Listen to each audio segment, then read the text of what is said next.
नमस्कार, मी अमृता आणि महाराष्ट्र D24च्या मराठी बातमीपत्रात तुम्हा सर्वांचं खूप खूप स्वागत आहे।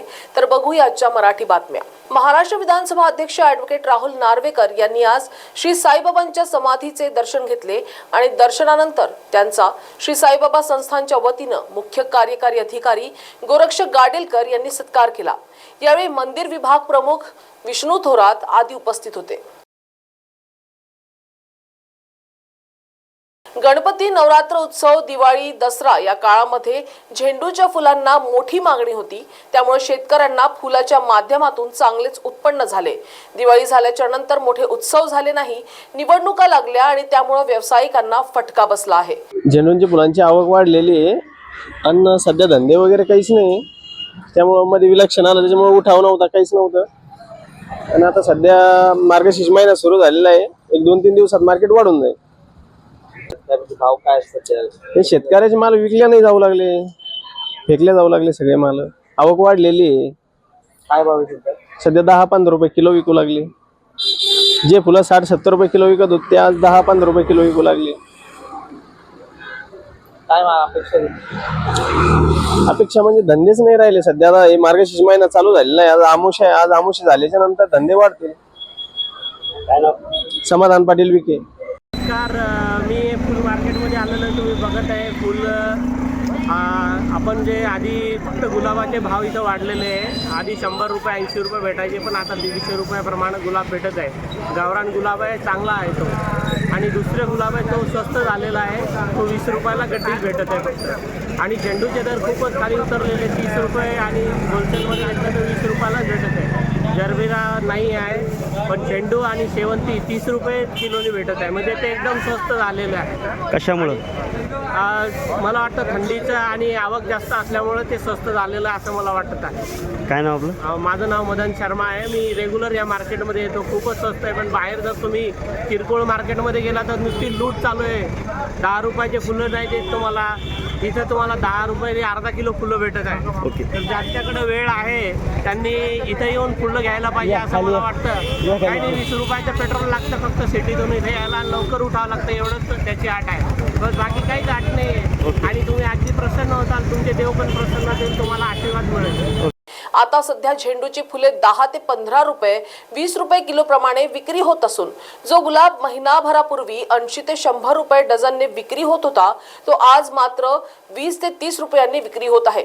सध्या सण उत्सव किंवा धार्मिक कार्यक्रम नसल्यामुळे फुलांना उठाव नाही आणि फुलांची आवक मोठ्या प्रमाणात होत आहे, त्यामुळे ग्राहक नाही। फुलं बाजारपेठेमध्ये शुकशुकाट जाणवत असून फुलांचे दर घसरल्याचे फुलं व्यावसायिकांनी सांगितले आहे। फुलांचे दर गणपतीपासून जे त्या फुलांना चांगला भाव होता, गुलाबांना 300-400 रुपये किलो पर्यंत जात होते, परंतु आज अचानकपणे भाव खाली आलेले आहे। फुलांचे भाव आज तरी पण 20 रुपये गड्डी चालू आहे, तरी पण फुलांचे भाव वाढण्यासाठी थोडा वेळ लागणार आहे। थंडीमुळे माल पण कमी आलेला आहे। दर कमी होण्याचे कारण सध्या आता काही कार्यक्रम नसल्यामुळे दर थोडे कमी झालेले आहे आणि आज शनी अमावस्या असल्यामुळे पण मार्केट थोडं उतरलेलं आहे। पूर्वीचे दर होते 50 रुपये गड्डी जात होते 10 फुलांचे, ते आज गड्डी चालली 20 रुपयाला, असे दर झालेले आहे। काय वाटतं? काय तर हे फुलांचे भाव वाढले पाहिजे असं आम्हाला वाटतं। मागणी असली तर भाव वाढतील, पण आज मागणी नसल्यामुळे भाव नाहीये। माझं नाव माधव लोखंडे, भावसिंगपुरा। गोंदिया जिल्ह्यात काल शिवशाही बस अपघाताची दुर्दैवी घटना घडली। या अपघातात 11 जणांचा मृत्यू झाला असून 26 लोक जखमी झाले आहेत। या दुर्घटनेमध्ये अनेकांनी आपले पालकत्व गमावले। गोरेगाव तालुक्यातील घोटी येथील सय्यद कुटुंब हे एका लग्न कार्यासाठी साकोली येथे गेले होते। लग्न कार्य उरकून ते साकोलीवरून शिवशाही बसचा प्रवास करीत आपल्या गोरेगाव घोटी या गावाकडे येण्यासाठी निघाले, पण या अपघातामध्ये सय्यद कुटुंबातील कर्ता पुरुष आणि महिला अजगर अली सय्यद आणि आरेफा अजगर अली सय्यद या दोघांचा दुर्दैवी मृत्यू झाला। तर याच अपघातात मृतक अजगर अली यांचा एकुलता एक मुलगा व आई जखमी झाले आहेत। तर अपघातात आई वडिलांचा मृत्यू झाल्यानं मुलगा अत्तर अली हा पोरका झाला आहे। भंडारा गोंदिया लोकसभेचे काँग्रेस खासदार प्रशांत पडोळे यांनी आज सय्यद कुटुंबियांना भेट देत त्यांचे सांत्वन केले। क्या नाम है? कितने लोग आ रहे थे बस में? 4 लोग। कौन कौन थे आपके साथ में? मेरा बेटा था, मेरी बहू थी, मेरा पोता था, मैं थी। तो अभी यहाँ पर आपका पोता कहाँ पर है ना? वो उसको पैर में लगा है। और आपको कहाँ लगा? मेरे हौसला दोनों सीना यानी बहुत यानी ठेसरा मारा है और ये है मोटे में ज़्यादा तकलीफ। कहाँ से कहाँ आ रहे थे आप? साकोली से गोरेगांव जा रहे थे, काय के लिए गए थे? शादी में गए थे। कौन कौन था बस में? बस में हम लोग 4 थे, मगर बाकी सवारी बहुत थी। क्या नाम आपके बच्चे का और बहू का? बहू का नाम आरिफ है, और लड़के का? सैयद असगर अली, और नाती का? अतर अली सैयद, और आपका? मेरा खतीजा भी सैयद। एक्सीडेंट कैसे हुआ बस का? बस कैसे चला रहा कैसे चला रहा था बस वाला? बस वाला अच्छे दिन चला रहा था, बहुत स्पीड पे चला रहा था? बहुत स्पीड में चला रहा था और वो एकदम इधर से उधर रोड पर चलाने लगा। कुछ लोगों ने उसके कुछ बोले थे कि आपके चिल्ला भी हो। लोगों ने चिल्लाया इसको बोले कि धीरे चला कर?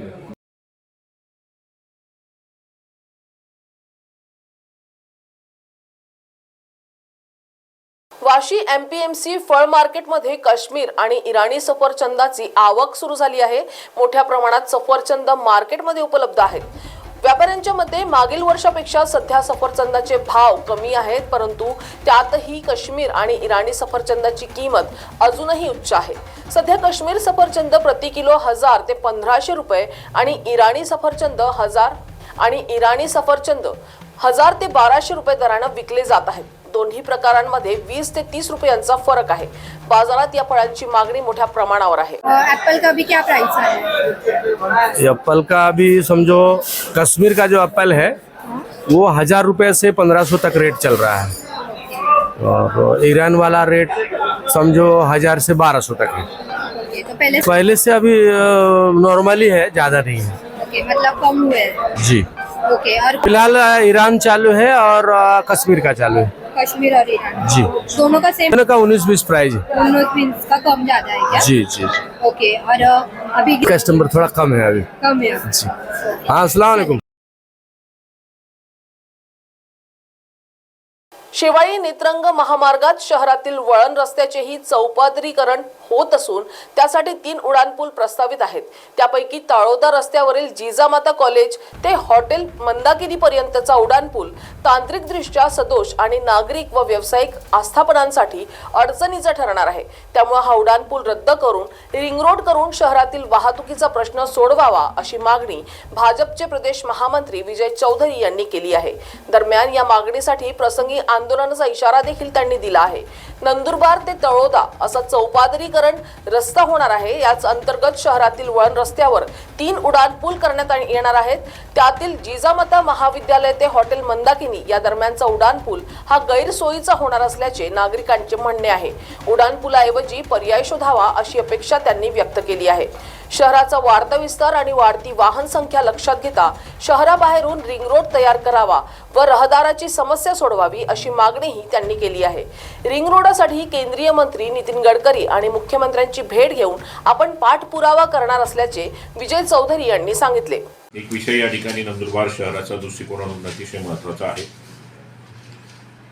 तो म्हणजे नंदुरबार शहरातील जिजामाता कॉलेज पासून तर CB रघुवंशी पेट्रोल पंपापासून तर थेट तुमचं मंदाकिनी हॉटेलचा थोडंसं तिकडे म्हणजे तो चौक आहे ना आपला, तर चौकापर्यंत एक उड्डाणपूल येतो आहे. आणि तो उड्डाणपूल एका दिशेनं आहे फक्त, म्हणजे दुतर्फा नाही. आणि त्या उड्डाणपुलामुळे या रस्त्यावर असलेले शाळा, महाविद्यालय, व्यावसायिक आस्थापना, दुकानं, घरं, रुग्णालय हे सगळे बाधित होणार आहे. आणि महत्त्वाचं असं की हा उड्डाणपूल डबल नाही आहे, एक साईडने देतो. आणि तुम्ही जर परिस्थिती इथली पाहिली, भौगोलिक परिस्थिती, वस्तुस्थिती पाहिली, तर पेट्रोल पंपाजवळ तो एल होतो एल जर झाला तो एवढे अपघात होतील किंवा त्या ठिकाणी ट्रॉफिक जाम होईल, अपघात होतील, ट्रॉफिक जाम होईल. आणि त्यामुळे माझ्याकडे या भागातील शेकडो नागरिक, व्यापारी, रहिवासी, शिक्षण संस्थेचे संचालक, चेअरमन, या भागात असलेले वैद्यकीय अधिकारी, डॉक्टर्स हे सगळे आलेत आणि त्यांनी विनंती केली की बाबा यावर तुम्ही काहीतरी करा, कारण की हे योग्य नाही. त्याऐवजी नंदुरबार शहरामध्ये जर डायव्हर्शन जर झाला तर ते उत्तम राहील, अशा प्रकारे सगळ्यांनी आग्रही भूमिका घेतली. आणि नागरिकांच्या विनंतीनुसार आम्ही असं ठरवलं की या संदर्भातला जे काही नागरिकांच्या भावना आहेत, जनतेच्या भावना आहेत, या संभाव्य प्रस्तावित उड्डाणपुलाच्या संदर्भात ते राज्याचे आता मुख्यमंत्री म्हणून माननीय देवेंद्रजी येणार आहेत, त्यांच्याकडे असो किंवा आमचे केंद्रीय मंत्री ज्यांच्याकडे हे डिपार्टमेंट आहे ते आमचे सगळ्यांचे राष्ट्रीय नेते नितीनजी गडकरी साहेब यांच्याकडे हा विषय न्यावा आणि त्यांच्या माध्यमातून हा विषय सकारात्मक दृष्टिकोनातून कसा या ठिकाणी याच्यात मार्ग काढता येईल या संदर्भातलं निवेदनसुद्धा आम्ही या दोघेही नेत्यांना देणार आहोत. जिल्हाधिकाऱ्यांना सुद्धा आजच हे निवेदन देणार आहोत. आणि म्हणून हा उड्डाणपूल ऐवजी डायव्हर्शन बायपास या ठिकाणी करण्याची मागणी आमची केंद्रीय नेतृत्वाकडे, राज्याच्या नेतृत्वाकडे, मुख्यमंत्री असो किंवा केंद्रीय मंत्री माननीय गडकरी साहेब असो यांच्याकडे असणार आहे. अँकर 6. राज्यात महायुतीला दणदणीत विजय मिळाला आहे. मुख्यमंत्री पदावरून रस्सीखेच सुरू होते. अखेर एकनाथ शिंदे यांनी माघार घेत सत्ता स्थापनेत आपली कुठलीही अडचण येणार नाही, मुख्यमंत्री पदासाठीचे सर्व अधिकार पंतप्रधान नरेंद्र मोदी यांना असतील असे एकनाथ शिंदे यांनी स्पष्ट केले. परंतु राज्यातील लाडक्या बहिणींना मात्र मुख्यमंत्री हे एकनाथ शिंदेच व्हावेत, मुख्यमंत्री एकनाथ शिंदे व्हावेत यासाठी महिला देवाकडे साकडं घालत आहेत. एकनाथ शिंदे हेच पुन्हा या राज्याचे मुख्यमंत्री व्हावेत अशी नांदेड येथील श्री सचखंड गुरुद्वारामध्ये या लाडक्या बहिणींनी अरदास म्हणजेच प्रार्थना केली आहे. यावेळी शेकडो लाडक्या बहिणी उपस्थित होत्या. एकनाथ शिंदे यांनी लाडकी बहीण योजना आणली, त्याचबरोबर महिलांच्या सन्मानासाठी अनेक योजना सुरू केल्या. त्यामुळे मुख्यमंत्रीपदी पुन्हा एकनाथ शिंदे हेच व्हावेत अशी मागणी या लाडक्या बहिणींनी केली आहे. तर महाराष्ट्र DV24च्या मराठी बातमीपत्रात सध्या एवढंच. पुन्हा भेटूया नवीन बातमीपत्रासह. बघत राहा महाराष्ट्र DV24. नमस्कार. आता तुमचं नाव काय आहे? आज या ठिकाणी तुम्ही आराधना करण्यासाठी आला होता, तुमचं काय आराधना केली, काय सांगाल? कारण या ठिकाणी दर्शन घेतल्याच्या नंतर गुरु गोविंद सिंगचे आशीर्वाद देतात असे आहे. अच्छा, नमस्कार, मी ज्योत्स्ना यादव वसंती आणि इथून सगळ्या महिला या वेगवेगळ्या ठिकाणाहून माननीय मुख्यमंत्री साहेब यांना आहे ना पुन्हा सीएम पदावर आणण्यासाठी निवडून पुन्हा तिथून आणण्यासाठी त्यांनी हे केलेलं आहे, साकडे घातलेले आहे गुरुद्वाऱ्यामध्ये. आणि गुरुद्वाऱ्यामध्ये येऊन गुरु साहेबांना अरदास घातलेली आहे की त्यांनी पुन्हा आपल्या लाडक्या भावाला, लाडक्या बहिणींसाठी निवडून मुख्यमंत्री पदासाठी पुन्हा हे करावं. आपली सगळ्या महिलांसाठी त्यांनी म्हणजेच आपल्या लाडक्या भावांनी लाडक्या बहिणींना 1500 रुपयांवरून 2100 रुपये केले आणि वर्षातून 3 सिलेंडर त्यांना फ्री मध्ये केले. अजून असे आता नवीन योजना असं ऐकण्यात येत आहे की जी निराधार योजनेच्या बायका असतात त्यांना त्यांनी ती वाढवून देण्यासाठी पण घोषणा केली असं ऐकून आहोत आम्ही सध्या. मग महिलांना एवढ्या सोयी देत असताना मग तेच आम्हाला मुख्यमंत्री पाहिजेत पुन्हा. आणि 5 वर्ष काय, आम्हाला 10 वर्ष काय, नेहमीसाठी ते जरी असेल तर आम्ही नेहमीसाठी खुश राहू, आमची अशीच इच्छा आहे. आणि आमचे भाऊ लाडके पुन्हा एकनाथ भाऊ येणार. हा, तुम्ही आता या ठिकाणी गुरुद्वारात दर्शन घेतलं आणि कशासाठी आला होता, तुम्ही काय सांगाल? आम्ही गुरुद्वाराला नानक गुरु साहेबांना साखळ घातलो की आम्हाला लेक लाडकी योजनेचे लाभ भेटले, सिलेंडर भेटले आणि प्रत्येक वर्षाला 3 सिलेंडर सवलती भेटल्यात. लेक लाडकी योजनेचे 15,000चे आता 2100 रुपये केले मुख्यमंत्री साहेबांनी. अशी आशा आहे आमची लाडकी लेक बहिणींची की परत मुख्यमंत्री आम्हाला लाभावा एकनाथ शिंदेच व्हायला पाहिजे. आणि एवढी आम्ही तळमळीनं एवढे महिला साखळ घातलं गुरु नानक साहेबांना आणि मुख्यमंत्री पद भेटावं एकनाथ शिंदेला आमची मागणी आहे. लाडके एकनाथ शिंदे भाऊला आमचे 100% आमचा प्रतिसाद आहे. लाडके भाऊ आलेत आणि मुख्यमंत्री त्यांनीच व्हायला पाहिजे. त्याच्यासाठी मुख्यमंत्री साहेबांचा विजय असो, एकनाथ शिंदे भाऊचा विजय असो.